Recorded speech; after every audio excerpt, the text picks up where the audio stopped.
ఎక్సెల్లా global study abroad summit 2024 జరగబోతోంది. ఫిబ్రవరి 11న ఉదయం 10 గంటల నుంచి సాయంత్రం 5 గంటల వరకు తాజ్ డెక్కన్, బంజారా హిల్స్, హైదరాబాద్లో. నమస్కారం, వెల్కమ్ టు ఐ డ్రీమ్. నేను విజిత. ప్రస్తుతం మనతో పాటు ఉన్నారు ప్రముఖ జ్యోతిష్య వాస్తు శ్రీ భారతీ శంకరాపీఠం వ్యవస్థాపకులు, వేదస్మార్ద జ్యోతిష్య ఆగమ ధర్మశాస్త్ర ప్రతిష్టాంత పండితావర్యులు బ్రహ్మశ్రీ అన్నవరపు తిరుపతి మూర్తి అవధాని గారు మనతో పాటు ఉన్నారు. ఇప్పుడు వారితో మాట్లాడి మరిన్ని విషయాలు తెలుసుకుందాం. నమస్కారం గురుగారు. ఓం శ్రీ మహాగణాధిపతయే నమః. గురువుగారు, మానవుల యొక్క మనుగడ ప్రశాంతంగా సాగాలంటే భగవంతుడి అనుగ్రహం అనేది ఖచ్చితంగా ఉండాలి అంటుంటారు కదా గురుగారు. అయితే మనకు ఆ భాగంలో చూసుకుంటే మహాశివరాత్రి మార్చి 8వ తారీఖు రాబోతుంది గురుగారు. ఈ మహాశివరాత్రిని మనం ఏ రకంగా ఉపయోగించుకోవచ్చు అంటారు గురుగారు? ఓం వందే శంభుమాపతిం సురగురుం వందే జగత్కారణం వందే పన్నగభూషణం మృగధరం వందే పశూనాం పతిం వందే సూర్యశశాంకవన్నినయనం వందే ముకుందప్రియం వందే భక్తజనాశ్రయం చ వరదం వందే శివం శంకరం. ఓం నమః శివాయ. నమామి సద్గురుం శాంతం ప్రత్యక్ష శివరూపిణం. మహాశివరాత్రి, రమ్యక రాత్రి, యోగరాత్రి, మహాశివరాత్రి అంటారమ్మా. ఎందుకంటే 29 పుష్కరముల అనంతరం అనగా 349 సంవత్సరముల తర్వాత అదే వారముతో అదే నక్షత్రముల 2 నక్షత్రాల కలయికతో వచ్చిందండి అద్భుతమైన శివరాత్రి. చాలా యోగం కూడా అది. మామూలుగా శివరాత్రి అంటే మన పెద్దవాళ్ళందరూ కూడా జన్మకో శివరాత్రి అంటూ ఉంటారు. అవును గురుగారు. జన్మకో శివరాత్రి అంటే నాకు తెలియక చిన్నప్పుడు ప్రతి సంవత్సరం శివరాత్రి వస్తుంది కదా, జన్మకో శివరాత్రి అంటే ఏంటి అని అనుకునేవాడిని. వీటిని అంటారండి జన్మకో శివరాత్రి, జన్మల శివరాత్రి. అంటే నాకు తెలిసి ఒక 6 తరాల క్రితం వారు చూసుంటారు, 6-7 తరాల క్రితం వారు ఇటువంటి శివరాత్రిని చూసుంటారు. మన తర్వాత మళ్ళీ ఒక 6-7 తరాల వరకు కూడా ఇలాంటి శివరాత్రిని చూసేటువంటి అవకాశం ఏమాత్రం కూడా లేదు. అంత గొప్పది. ఈ జన్మలో మనం చేసుకున్నటువంటి గొప్ప యోగము ఏమిటంటే 349 సంవత్సరాల తర్వాత అదే ఒక్క యోగంతో ఏదైతే శివరాత్రి వస్తుందో ఆ శివరాత్రిని ఈ కళ్ళతో మనం చూడటమే యోగం. ఇది కూడా ఎంత అంటే ఈశ్వరుడు దయామయుడు అంటారు. ఈశ్వర శంకర అంటే చెమ్ము నీళ్ళు పోస్తే ఆయన ఆనందపడతాడు అంటారు. అటువంటిది మీరు అన్నారు చూసారండి, మానవ జీవితం ఎలా మనుగడ సాగాలని చెప్పి. ఆ మనుగడకి ముప్పు అనేటువంటి చాలా గొప్పగా వాటిల్లే పరిస్థితి ఉంది. దాని నుంచి అందరూ బయటపడాలి అని అంటే ఏం చెయ్యాలి అని ప్రతి ఒక్క మనిషి ఆలోచిస్తూ ఉంటాడు. కాబట్టి ఈశ్వరారాధన శివరాత్రికి చెయ్యనరా అని చెప్పి బహుశా ఏనాడో దీన్ని రాసిపెట్టి ఉంటాడు. ఎందువల్లంటే అమ్మా మనకు రేపు యుగాది వస్తుంది ఖచ్చితంగా శివరాత్రి తర్వాత నెలకి. ఉగాదికి కుజుడు రాజు అవుతున్నాడు. ఈ రాజు కుజుడు అవటం వల్ల ఏం జరుగుతుంది అంటే అతను రక్తకారకుడు, రోగకారకుడు, రుణకారకుడు. ఇది ఉంది ఇది లేదు అనేటువంటి అన్ని రకాల సమస్యలు ఉత్పన్నమవుతాయి. కుజుడికి తోడు శని తోడయ్యాడు. ఈ ఇద్దరు తోడవటం వల్ల ఏంటంటే అండి సంగ్రామాలు చాలా జరుగుతూ ఉంటాయి. దానికి తోడు స్వతహాగా కూడా అంటే వాగర్ధ వివ సంపృక్తౌ వాగర్ధ ప్రతిపత్తయే జగత పితరౌ వందే పార్వతీ పరమేశ్వరు. జగత్తు మొత్తానికి కూడా తల్లిదండ్రి పార్వతీ పరమేశ్వరుడు. వారి యొక్క సంతానమే మనమంతా. మనం ఎవ్వరము కష్టపడకూడదు అని మీరు గమనించినట్లయితే గత 3 రోజుల నుంచి చూడండి ఎండ విపరీతమైనటువంటి ధోరణిలో ఉంది. మామూలుగా శివరాత్రి అయ్యే వరకు కూడా మనకి ఎండ తగలదు. ఎప్పుడు శివ అంటూ చలి వెళ్ళిపోయిన తర్వాత నుంచి మనకు ఎండ వస్తుంటుంది మినహాయిస్తే శివరాత్రి వరకు కూడా ఆ ఎండ మనం చూడం. నిన్న మొన్న చూడండి వేడిగాలులు కూడా అంటే ఒక మండు వేసవి ఎలా అయితే ఉంటుందో ఆ రకంగా మనం చూసాం. ఇది ఈ రావటం వల్ల ఏంటంటే తర్వాత కాలమునందు ప్రకృతి యొక్క ప్రకోపానికి మనం గురి కావాల్సి వస్తుంది. ఇటువంటివన్నీ వస్తాయి కాబట్టి ఈశ్వరుడు ముందుగానే ఒక్కొక్కదానికి ఒక్కొక్క ప్రేరేపణ చేస్తూ ఇన్ని సంవత్సరాల తర్వాత ఏం జరుగుతుంది అనర్థం దీనికి జరుగుతుంది, ఈ అనర్థం జరగకుండా ఉండాలంటే అక్కడ ఏం చేయాలి? ఈశ్వరారాధన. దీనికి ఈ యొక్క శివరాత్రి చాలా విశేషమైందమ్మా. అది దృష్టిలో ఉంచుకొని కూడా అంటే ఈశ్వరుడికి అభిషేకం చేస్తే లయకారకుడు అంటారు కదండి, మరి ఈశ్వరుడికి అభిషేకం చేయటం ఏంటని కూడా కొన్ని సందేహాలు వస్తాయి.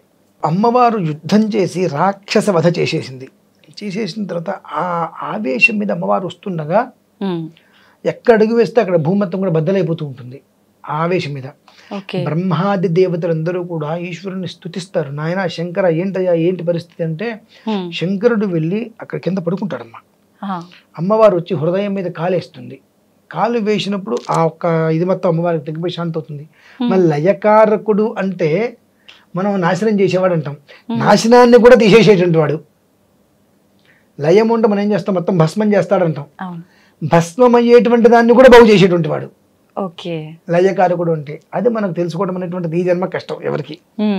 అటువంటి ఈశ్వరుడికి సంబంధించి ఎన్నో రకాలవి తీసుకొని కొన్ని విధానాలు నడుస్తున్నాయి. ఆ శివరాత్రి సమయంలో ఈశ్వరారాధన అనేటువంటిది చాలా బహు ప్రాముఖ్యత. అందులోనూ ఈ 349 సంవత్సరాల తర్వాత వచ్చేటువంటి ఈశ్వరారాధనలు మేము ప్రత్యేకంగా 72 గంటల సేపు చేస్తున్నామమ్మా. న భూత అంటే జరిగినటువంటి కాలంలో ఇప్పటివరకు కూడా 72 గంటల సేపు ఏకధాటిగా ఒక నిమిషం కూడా మధ్యలో ఆపకుండా జరగటం అనే రుద్రపారాయణ రుద్రాభిషేకం జరగటం అనేటువంటిది జరిగినటువంటి ఇన్ని వేల సంవత్సరాలలో 72 గంటల పాటు ఎక్కడా కూడా చూడలేదు, జరగలేదు, వినలేదు. మీరు గూగుల్లో కూడా సెర్చ్ చేయండి, ఎక్కడా లేదు. ఇప్పుడు మనం చేసిన తర్వాత గూగుల్లోకి వెళ్ళాలి. అది అంతే. అది కూడా మీకు పాశుపతం అంటే మీరు వినే ఉంటారు, మహామంత్రము అంటారు. ఆ పాశుపతంతో చేసేటువంటిది ఏదైనప్పటికీ కూడా 10,000 రెట్ల ఫలితాన్ని ఇవ్వాల్సింది. ఆ పాశుపతం అనేటువంటిది రుద్ర పాశుపతం, రుద్రాన్ని రుద్రంతో అంటే ఓం నమో భగవతే రుద్రాయ, ఓం భూర్భువస్వ, ఓం నమస్తే రుద్రమన్యవ ఉతోత ఇషవే నమః, నమస్తే అస్తు ధన్వనే బాహుభ్యాముదతే నమః, యాత ఇషు శివతమా శివం బభూవతే ధను, శివాశరవ్యాయాత వతయానో రుద్రమృడయా, యాతే రుద్ర శివా తనూరఘోరా పాపకాశిని, తయానస్తను వాశంతమయా గిరిశంతాభిచాకశీ, యామిషుం గిరిశంత హస్తే. ఈ రుద్రం నమ్మకము అంటారమ్మా. ఇది మొత్తం 27 క్వశ్చన్స్ ఉంటాయి ఇందులో. ఇది మొత్తం పూర్తి చేయాలంటే ఇలానే చెబితే 20 నిమిషాలు పడుతుంది, కాస్త స్పీడ్ చెప్తే 10 నిమిషాలు అయిపోతుంది. కానీ ఇదే రుద్రాన్ని రుద్రంతో సంపుటి చేస్తే ఒక రుద్రం 62 గంటలు పడుతుందమ్మా. ఒక రుద్రం 62 గంటలు పడుతుంది. ఏకధాటిగా అక్కడ కూర్చొని చోట నుంచి కదలకుండా చేస్తూనే ఉంటే ఒక 15 మంది వస్తారు.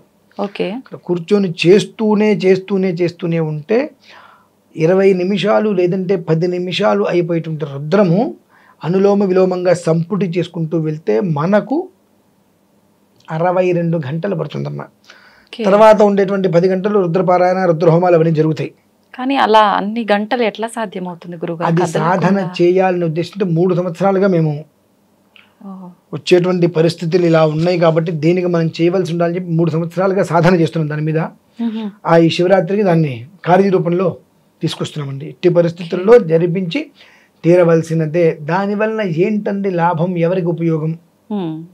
మీకు నాకు ఆయనకి వీళ్ళకి ఉపయోగం కోసం కాదమ్మా. భూమి బాగుండాలి, రైతు బాగుండాలి, పశుపక్షాదులు బాగుండాలి. ఇవన్నీ బాగుంటే మనం బాగుంటాం. అవును గురుగారు. అవన్నీ బాగాలేకపోతే మనం ఎక్కడ బాగుంటామమ్మా? పశుపక్షాదులు రైతులు వీళ్ళందరూ బాగుంటేనే పంటలు వస్తాయి. పశుపక్షాదులకి పంటలకి సంబంధం ఏంటండి అంటారు. పశువులు పంటలు నాశనం చేస్తాయి కదండి పక్షులు. అవి వేప చెట్టు ఎక్కడైతే ఉంటుందో అక్కడ లక్ష్మీపడతాం అమ్మ. వేప చెట్టు మీరు కానీ నేను కానీ ఎవరైనా పెడుతున్నారా? లేదండి. ఒక సీజన్ చూడండి, కాకులు వేపకాయలు తినేసేసి ఆ గింజలు అలా మొత్తం దుదులుకుంటూ వెళ్ళిపోతాయి, అక్కడల్లా చెట్టు వచ్చేస్తుంటుంది. దానివల్ల ఏమవుతుంది, ఆ ప్రాంతం మొత్తం కూడా బాగుపడుతుంది. ఇలా పశుపక్షాదుల వలన మనకు భగవద్గీతలోనే చెప్పబడి ఉంది, పశువులు మేత తిని ఎరువు ఇస్తాయి, మనుషులు అన్నం తిని విషమిస్తూ ఉంటారు బయటికి. అటువంటిది వీళ్ళందరూ బాగుంటేనే మనం కడుపు నిండా 5,000 నోట్లోకి వెళ్తాయి. అటువంటి దృష్టిలో ఉంచుకొని మానవ జీవితంలో ఎవరికి కూడా మనుగడ సాగకుండా ఉంటుందో వారందరికీ కూడా సంపూర్ణమైన జీవితం రావాలి అంటే దానికి ఐశ్వర్యానికి కారకుడు ఎవరు? ఈశ్వరుడు. ఐశ్వర్య ప్రదాత. అందరు లక్ష్మీ అమ్మవారు అంటూ ఉంటారు. ఐశ్వర్యం ఈశ్వరాదిచ్చేతు, ఐశ్వర్య ప్రదాత ఈశ్వరుడు. ఆయన ఏమిస్తాడు? భస్మం ఇస్తాడు. భస్మం, ఆ భస్మం దేనికి చిక్కింది తెలుసా అండి? ప్రతి దానికి ఎక్స్పైర్ డేట్ ఉంటుంది, దీనికి ఎక్స్పైర్ డేట్ ఉంటుంది.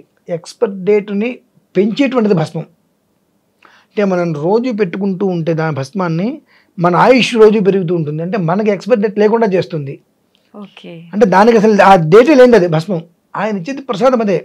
కానీ అందులో ఉన్నది విభూతిరైశ్వర్యం అనిమాదికమష్టథ ప్రాప్తి ప్రాకామ్యమీషత్వం వశిత్వం చాష్టసిద్ధయ. ఇది లేదు అనేటువంటి మాట లేకుండా భస్మమే అన్ని మనకి ఇస్తూ ఉంటుంది.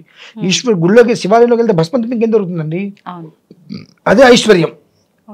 అవన్నీ దృష్టిలో ఉంచుకొని శివరాత్రికి 3 రోజుల ముందు నుంచి అమ్మ 6, 7, 8, 6 ఉదయం మొదలు పెడతాము, 9 ఉదయానికి పూర్తవుతుంది. ఈ రకంగా పరిపూర్ణంగా ఆ ఒక అహోరాత్ర త్రయము అనగా 3 రాత్రులు 3 ఉదయాలు కంప్లీట్గా చేయాలనే సంకల్పంతో మేము సంకల్పం చేస్తున్నాము. ప్రతి ఒక్క మానవుడు కూడా ఈ ఒక్క శివరాత్రి ఇంత అద్భుతమైనటువంటిది మళ్ళీ చూస్తామా అంటే నా తర్వాత 6 తరాల వరకు చూడలేరు. అంటే ఆ యోగం రాదు. అంత అద్భుతమైనటువంటి యోగం వచ్చింది కనుక ఆ యోగాన్ని ప్రతి ఒక్కరూ కూడా సద్వినియోగం చేసుకుంటూ ఓం నమస్తే అస్తు భగవన్ విశ్వేశ్వరాయ మహాదేవాయ త్ర్యంబకాయ త్రిపురాంతకాయ త్రికాగ్ని కాలాయ కాలాగ్ని రుద్రాయ నీలకంఠాయ మృత్యుంజయాయ సర్వేశ్వరాయ సదాశివాయ శ్రీమన్మహాదేవాయ నమః నమః శంభవే చ మయో భవే చ నమః శంకరాయ చ మహేశ్వరాయ చ నమః శివాయ చ శివతరాయ చ అనుకుంటూ ఈశ్వరారాధన చేసుకుంటూ 3 రోజులు లేదా ఒక్కరోజైనా సరే నువ్వు తప్ప నాకు వేరే లేదయ్యా, నిన్ను నమ్ముకొని కూర్చున్నా, నన్ను నీట ముంచినా నువ్వే, పాల ముంచినా నువ్వే అని చెప్పి ఒకటి గుర్తుపెట్టుకునేది. ఒక మాట అనుకున్నాం మనం, జగతః పితరౌ వందే అని చెప్పి. మన కన్న తండ్రి మనల్ని నాశనం చేస్తాడా? లేదండి. తండ్రి నీదే బాధ్యత నువ్వే. కాకపోతే అక్కడ నువ్వు కూర్చొని నీ గోత్రం పేరు చెప్పద్దు, పొరపాటు కూడా నీ గోత్రం పేరు చెప్పద్దు. అక్కడ పరమేశ్వరం ఉద్దేశ్య పరమేశ్వర ప్రీత్యర్థం అని సంకల్పం చేసుకో. అమితమైనటువంటి అపరిమితమైనటువంటి ఐశ్వర్యాన్ని ఆనందాన్ని ఆయన అలా ధారపోస్తాడమ్మా. అంతటి చాలా అంటే చాలా మహాద్భుతమైనటువంటి రోజు. అందుకని మేము 3 సంవత్సరాల నుంచి సాధన చేస్తున్నాము. ఎట్టి పరిస్థితులలో ఈసారి అహోరాత్ర త్రయము రుద్రము చేయాలి అని చెప్పి సంకల్పం చేసి ముందుకు నడుస్తున్నాము. ప్రతి ఒక్క మానవుడు కూడా తన ఇంటి దగ్గర ఏ ఆలయం అయితే ఉంటుందో ఆలయానికి వెళ్ళి, ఇంటి దగ్గర ఆలయంలో చాలా జనాలు ఉంటారండి, ఓకే, దీంట్లో శివలింగం ఉంటుందిగా, అయితే బయట దొరుకుతుంది చిన్న శివలింగం, 1-2 అంగుళాలు అంగుళం ఉండాలి, తెచ్చుకో. ఓం నమ శివాయ, ఓం నమ శివాయ, ఓం నమ శివాయ, ఓం నమ శివాయ, ఓం నమ శివాయ అంటూ అభిషేకం చేసుకో. నీకు గంట చేయగలవా? చెయ్యి. 2 గంటలు చేయగలవా? నాకు 10 నిమిషాలు, ఆ 10 నిమిషాలు చెయ్యి. అలా చేసుకోగలిగితే ఆ ఒక్కరోజు నాడు చేసేటువంటి ఒక్క విధానంలో పంచాక్షరి ప్రణవ రూపంలో అనేటువంటిది స్థానంలో ఉంది కనుక ఒకసారి ఓం నమ శివాయ అనంటే 11 సార్లు చేసినటువంటి ఫలితం అదే. ఒకవేళ నువ్వు 100 సార్లు అంటే అది అన్ని రెట్లు ఇస్తుంది. అంటే ఒక్కొక్కసారికి 11 రెట్లు పెరుగుతూ ఉంటుంది. ఒక్కసారి ఓం నమ శివాయ అంటే 11 రెట్లు, 2 సార్లు అంటే 11 22 రెట్లు, అలా 3 సార్లకి 33 రెట్లు, అలా ఒక్కొక్క నామానికి అది 11 రెట్లు పెరుగుతూ వెళ్తుంది అంటే నీకు ఆ శక్తి ఏ స్థాయిలో వస్తుంది. తద్వారా మన జీవితం అనేటువంటిది సుఖవంతమైన జీవితం. అనాయాసేన మరణం వినా దైన్యేన జీవనం ఎలా అయితే అంటుంటారో అలాంటిగా నాకు కష్టం అనేటువంటిది లేకుండా, ఈఎంఐలు లేకుండా, వాళ్ళకి నేను అప్పు కట్టాలి, దీనికి అప్పులు కట్టాలి, ఈ రుణం ఉంది, ఆ రుణం అనేటువంటి లేకుండా హాయిగా కడుపులో చల్ల కదలకుండా 5,000 నోట్లోకి వెళ్తూ కంటి నిండా నిద్ర, చేతి నిండా పని, కడుపు నిండా భోజనం, ఈ 3 తృప్తిగా ఇస్తాడండి భగవంతుడు. అయినప్పటికీ కూడా అసంతృప్తిగా ఉంటే భగవంతుడు కూడా ఏమీ చేయలేడు. అంటే మానవుడికి ప్రధానమైన లక్షణం అసంతృప్తి. ఎంత ఉన్నా ఇంకా ఇంకోటి లేదని అసంతృప్తి. ఆ అసంతృప్తి ఉన్నంతకాలము కూడా ఎంత ఉన్నా ఉపయోగం ఉండదు. సంతృప్తి అనేటువంటిది పెట్టుకో. 1 కోటి రూపాయలు సంపాదిస్తే ఇంకో 1 కోటి సంపాదించాలనుకుంటావు, అంత అన్నం తింటారు, ఇంకొంత అన్నం తింటావా? అమ్మో నా వల్ల కాదు, అమ్మో అంటావు. అది ఎప్పుడైతే నువ్వు చాలు అన్నావో అలానే జీవితంలో తృప్తి అనేటువంటి తెచ్చుకోగలిగితే భగవంతుడు సర్వకాల సర్వావస్థలందు నీ యందే ఉంటాడు. అసంతృప్తితో ఉన్నప్పుడు నీ ఛాయలలో కూడా ఆయన ఉండడు, వెళ్ళిపోతాడు. ఎందుకు వచ్చింది తలనొప్పి? ఏం చేసినా ఇంకోటి ఏదో చేయలేదు, ఇవన్నీ చేసావు, అదెందుకు చేయలేదు? ఇవన్నీ చేసేందుకు సంతోషం లేదు, లేదు. అది చేయలేదని బాధ ఉంది, కాబట్టి అది ఎందుకు చేయలేదంట. కాబట్టి భగవంతుడిలా కంచి వెళ్ళిపోతుంటారండి. కాబట్టి ఈ యొక్క శివరాత్రి యోగ శివరాత్రి, రమ్యమైన శివరాత్రి. ఉన్నది ఒకడే శివుడేగా,